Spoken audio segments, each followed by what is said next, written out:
12 साल पहले हमारी मुलाकात हुई। सोनिया बहुत खूबसूरत थी। दुबई से कानून की पढ़ाई करके आई थी। कजिन थी मेरी। दूसरी जानिब मैं, ना कोई जॉब, ना कोई फ्यूचर, ना अमीरी, ना उसके जैसा खूबसूरत। लेकिन मैं उससे मोहब्बत करता था। सच ये भी है कि वो भी मुझसे मोहब्बत करती थी। लेकिन हमारी मोहब्बत में एक दीवार थी, और वो दीवार थी हमारे स्टेटस की, जो मैं चाहकर भी नहीं मिटा पा रहा था। अम्मी को मजबूर किया सोनिया के घर रिश्ते के लिए, लेकिन जवाब में ताने और बेइज्जती। फूफो लोग कभी भी सोनिया का नाम मेरे नाम के साथ नहीं लिखना चाहते थे। अम्मी अब्बू ने मुझे बहुत बुरा भला कहा और कहा कि उसे भूल जाओ, वो इस घर में नहीं रह सकते। मैंने चिल्लाकर पूछा, अम्मी क्यों नहीं रह सकते? अम्मी खामोश हो गईं। बाबा बोले, वो जिस कमरे में सोती है उसमें 2 बड़े बड़े एसी लगे हैं। उनके घर में नौकर चाकर है। जिस गाड़ी में वो घूमती है उस गाड़ी की कीमत तुम्हारे घर से ज्यादा है, और तो और उसकी पालतू बिल्ली का माहाना खर्चा हमारे घर के 1 महीने के खर्च से 2 गुना ज्यादा है। बात करता है सोनिया से शादी करनी है। मैं खामोश हो गया। बाबा आहिस्ता से बोले, पैसे का जमाना है, दौलत कमा, फिर चाहे मुल्क के वजीर की बेटी को अपनी दुल्हन बना ले। मैं खामोश हो गया। दौलत कमाना सिर्फ फिल्मों में झटपट होता है, हकीकत में पुल सिरात सा सफर होता है। गुर्बत से निकलकर महलों तक जाना। मैं सोनिया के दिल का हाल जानना चाहता था। सोनिया के घर गया। वो गार्डन में बैठी थी। मैंने सलाम किया। सोनिया, मुझे तुमसे जरूरी बात करनी है। सोनिया मुस्कुराई। पहले बैठो तो सही पागल, फिर बात भी कर लेंगे। मुझे पास बिठाया। हाय, उसके वो लंबे बाल, उसकी मोहब्बत भरी पलकें। मैं सर झुकाकर बोला, सोनिया, मुझे तुमसे शादी करनी है। सोनिया आहिस्ता से बोली, लेकिन कोई मानेगा ही नहीं, फिर क्या करोगे? मैं सोनिया की आंखों में देखकर बोला, सोनिया, क्या तुम मुझसे सिर्फ इसलिए बिछड़ जाओगी कि मैं गरीब हूं? सोनिया ने मेरा हाथ थामा। नहीं शाकिर, मैं कभी भी तुमसे जुदा नहीं होना चाहती। तुम बहुत अच्छे हो, इज्जत करने वाले, ख्याल रखने वाले, मोहब्बत करने वाले। बहुत किस्मत वालों को तुम सा हमसफर मिलता है। मैं भी तुमको खोना नहीं चाहती, लेकिन कोई रास्ता भी तो नजर नहीं आ रहा।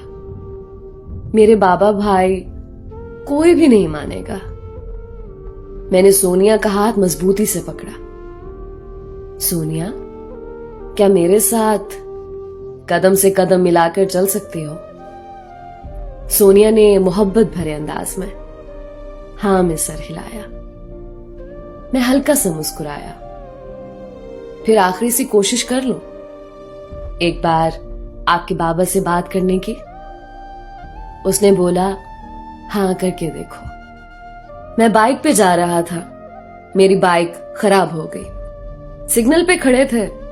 इतने में सोनिया के पापा ने, जो BMW कार में बैठे थे, मेरे बराबर आकर कार खड़ी की। मेरी तरफ देखने लगे। मैं बाइक को बार बार स्टार्ट करने की कोशिश कर रहा था। इतने में सिग्नल खुल गया। पीछे से एक कार वाले ने मुझे गाली दी और बोला, अपनी फटफटी साइड पे कर। मैं अपनी औकात, अपना स्टेटस अच्छी तरह जानता था, लेकिन सोनिया को किसी भी हाल में खोना नहीं चाहता था। सोनिया के बाबा से मिलने उनके ऑफिस गया, लेकिन उन्होंने मेरी एक ना सुनी और मुझे धक्के मार कर निकाल दिया गया। रात को बाबा ने मुझे बहुत डांटा। सोनिया का ख्याल अगर दिल से ना निकाला तो इस घर में तुम्हारे लिए कोई जगह नहीं। मैं खामोश हो गया। हर रास्ता बंद था। क्या करूं, कहां जाऊं? कोई रास्ता नजर नहीं आ रहा था। सोनिया को फोन किया, क्या मेरे बिना जी लोगी?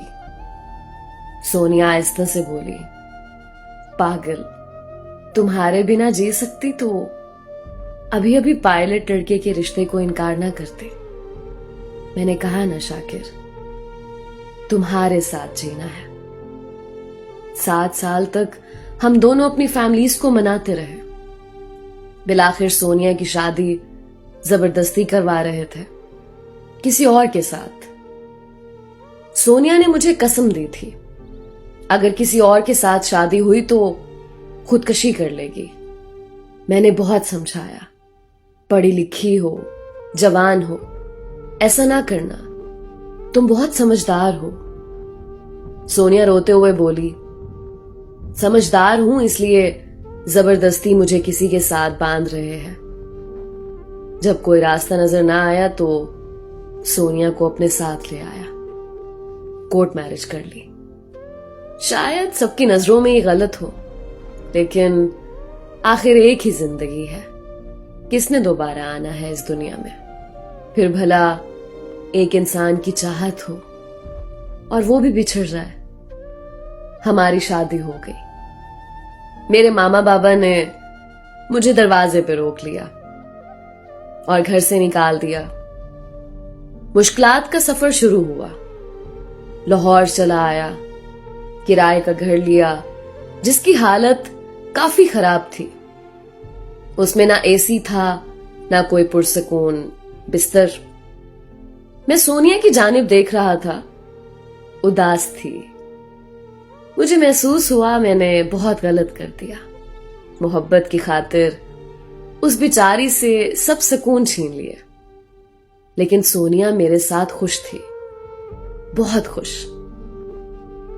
उसने मुझे हौसला दिया, मेरा हाथ थामा, मेरे माथे पे बोसा किया और प्यार से बोली, मेरी जान, अब हम एक हैं। हमारे सुख दुख सब एक हैं। वक्त गुजरने लगा। कभी एक घर से निकाले जाते तो कभी दूसरे